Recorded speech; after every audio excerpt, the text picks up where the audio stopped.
The letter I am going to read out today was written by Bhagat Singh on April 5th, 1929. That is 3 days before he and Batukeshwar Dutt threw bombs in the Delhi Central Assembly. The letter was written in the SRIRAM Bazar House in Delhi, where Bhagat Singh was lodged at that point of time, and the intended recipient was Sukhdev, who was in Lahore. The letter deals with Bhagat Singh's views on love and sacrifice in the life of a revolutionary. Shiv Verma collected the letter from Bhagat and took it to Lahore. After Bhagat Singh was arrested on 8th of April and Sukhdev was arrested on 13th of April, the letter was taken into custody by the British and it was used as an exhibit in the Lahore Conspiracy Case. It basically proved the connection between the two of them and also of the premeditated nature of both the incidents, of the assembly bomb case and of the Lahore Conspiracy Case. Here it is. Dear brother, by the time you receive this letter, I will be gone to a far off destination. Let me assure that I am prepared for the voyage in spite of all the sweet memory and in spite of all the charms of my life here.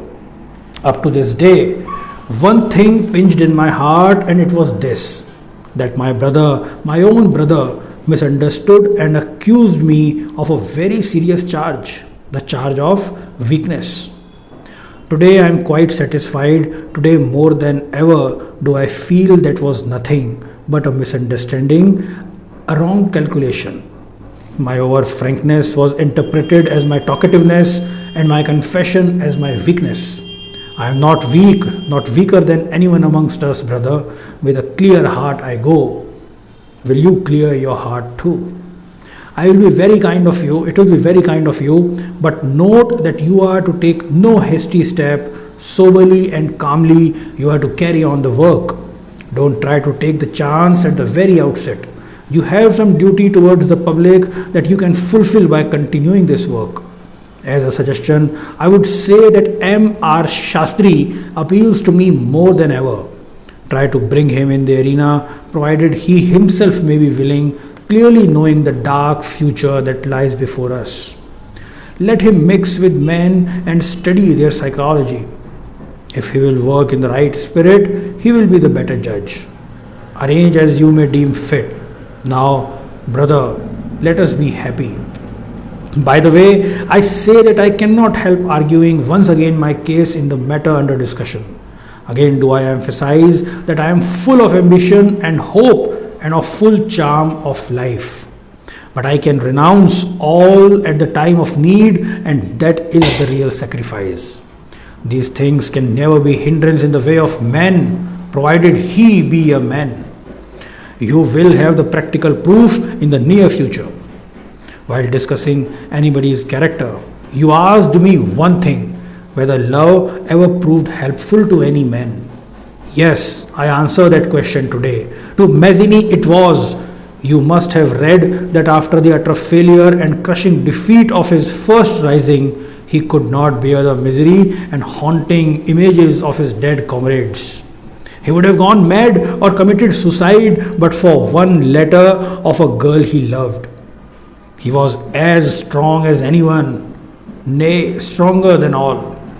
As regards the moral status of love, I may say that it in itself is nothing but passion, not an animal passion, but a human one, and a very sweet one too.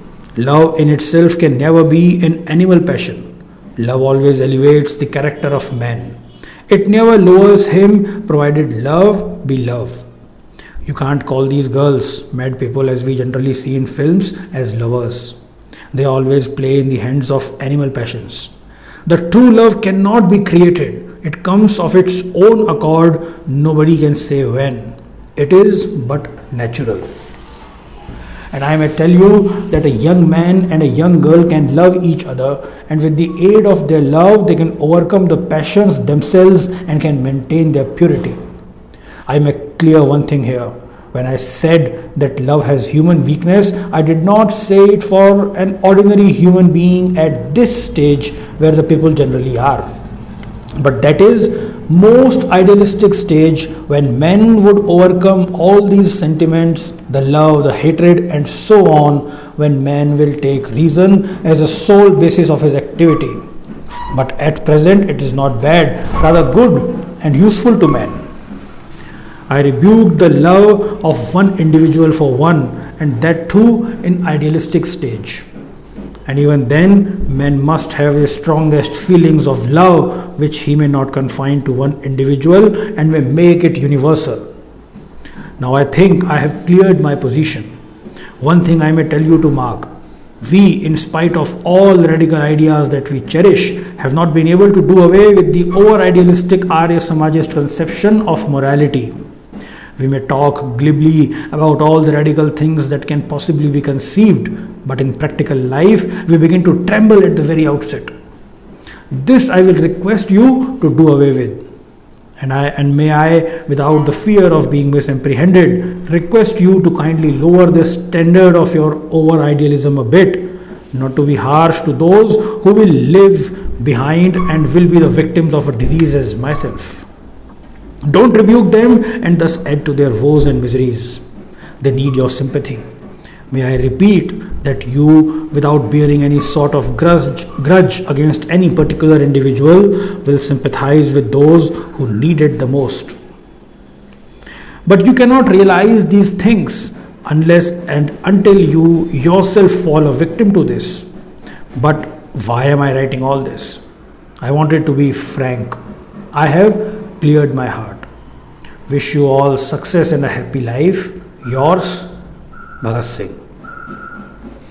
The HSRA committee, in their wisdom, decided to throw bombs in the Central Assembly on 8th of April 1929 because Bhagat Singh was instrumental in the party working, organization, ideology and in the direction the movement was to take. It was decided by the committee that Bhagat Singh would not be the one who would throw bombs. This irked Sukhdev no end. He did not like this at all, and he accused Bhagat Singh of turning weak on account of love for a female and backing away from his mission. This was a serious charge on a person with such strong ideological foundations, such strong founts of idealism in him as Bhagat Singh. Bhagat Singh did not like this one bit. He called the meeting of the committee again and somehow impressed upon them that he should be the one who should be throwing bombs. So basically the decision of HSRA Central Committee was reversed after Sukhdev's objection, and Bhagat Singh was drafted. He was given the task, along with Batukeshwar Dutt, of course, to throw the bomb. Bhagat Singh, why Bhagat Singh? Because Sukhdev must have felt that only Bhagat Singh was capable of articulating the party position on imperialism in general and public safety bill in particular. He must have felt that Bhagat Singh, being the chief ideologue and a great speaker, would be able to utilize the platform which would be available to him during the trial. And Bhagat Singh did. So the purpose was not to hurt anyone. The purpose was propaganda. The purpose was to make the deaf listen. And no one but Bhagat Singh could have done better. The female in question in this whole case, or rather scandal, or whatever it is, it is not mentioned very clearly anywhere, but people assume, and many writers have written about it, that she was Durgabhabhi. Durgabhabhi was the wife of the great revolutionary Bhagvaticharanvora. Now when after the killing of Saunders, Bhagat Singh was in Lahore and manhunt was going on.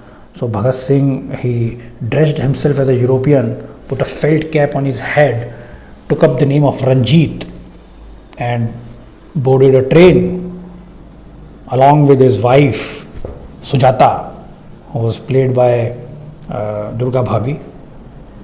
They took their son along with them, the 5-year-old son of Bhagvaticharanvora and Durgabhabhi.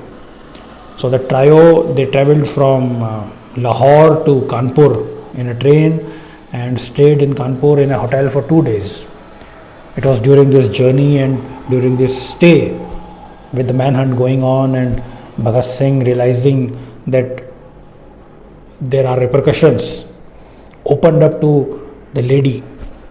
He had begun respecting her during all this turn of events. This fearless lady, this remarkably bold woman, he opened himself up to her. He told her about his innermost thoughts and feelings, which direction should the movement take, what does he think about revolution or the Indian national movement. In a way, Bhagat Singh possibly developed tender feelings for her. Bhagvaticharanvora was in Calcutta at this point of time. After Bhagat Singh was arrested on 8th of April 1929, Bhagvaticharanvora visited him in prison.